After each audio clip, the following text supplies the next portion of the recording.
What's going on, Jeromes? Beautiful day for some Q&A. Thank you, everyone who submitted questions. Let's fire it up. First up is Ben Dick. Wait a minute. I love the videos. Do you think JJ will struggle? If so, what will be the problem? Thank you in advance, Skull, for the win. So, obviously, we're super optimistic about things, as well as JJ McCarthy maybe has the greatest offense for a first-time starting quarterback assembled. He's in a fantastic situation with the coaching of Kevin O'Connell, Wes Phillips, as well as Josh McCown. Great defense opposite of him as well.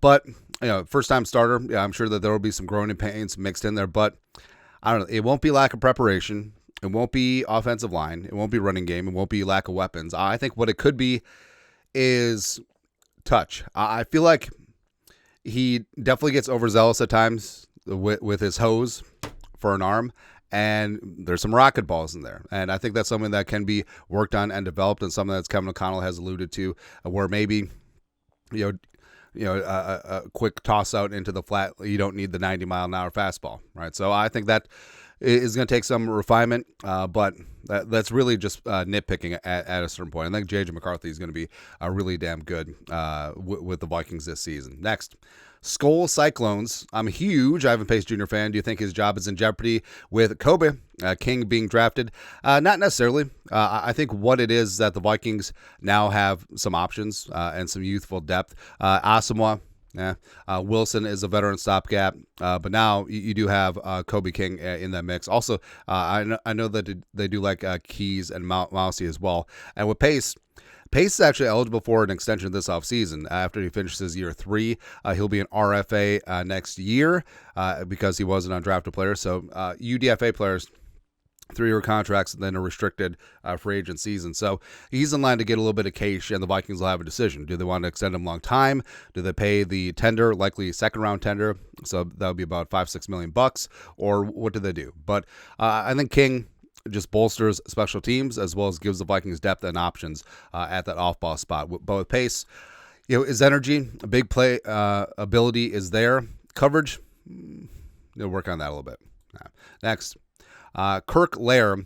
Why is there not comp picks for when players pass away? So, unfortunately, this was a very popular question after Kyrie Jackson passed away last year, and it's just how it is.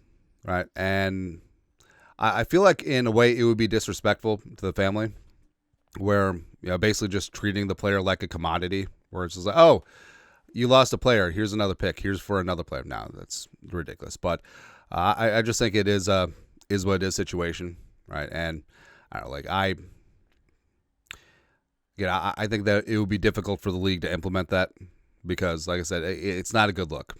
Right. But overall, obviously, rest and power Kyrie, and the Vikings are fine, and it's just, Plus, it was a little bit callous because, literally the day of the news, a lot of people were asking about, oh, do we get another pick?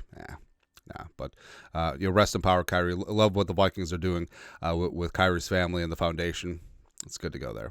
Next, White Mike J 414 Gaming 8. Nailed it. I see us as a playoff team. The question is, are we a wild card or do we win the division? I guess we don't have any other choice. Win the whole effing thing. Right? So I think the Lions will take a huge step back. I know that the players are still there by and large, but the brain drain of losing Ben Johnson on offense, Aaron Glenn on defense, that's huge. And I know the Campbell's just backfilling from within, but I think it's going to be really difficult for them with that brain drain. All right, I think the Bears on the field will be slightly better because you can't get worse than 5 wins. Nailed it. Packers, I don't know. I feel like the Packers are just going to be like whatever. Now, part of the Vikings, the Lions, and the Packers just having phenomenal seasons last year was the luck of the draw when it comes to schedule rotation because the Vikings, Packers, and Lions went 12-0 against the AFC South. Just complete domination, right? But we'll see what happens. I mean, every single game on the schedule looks difficult until it's not. Every single game looks like a cupcake until it's not. So it's really hard to gauge, the fortunes up and down from year to year. All right, but I think the Vikings will be in the thick THICC of the division. The fact that the Vikings and the Bears have similar odds to win the division ridiculous. That's free money right there. Skull Vikes, go win the game, go win the division, go get the 1 seed, go from there. Lastly, Blake Kettler, OG Jerome. What is your favorite sports movie ever? Mine is Goon. Goon is a really good one. All right, so first question.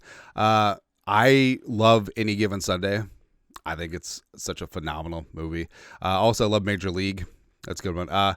Little Big League is great because it's the twins. Mighty Ducks is, like kid nostalgia and stuff like that.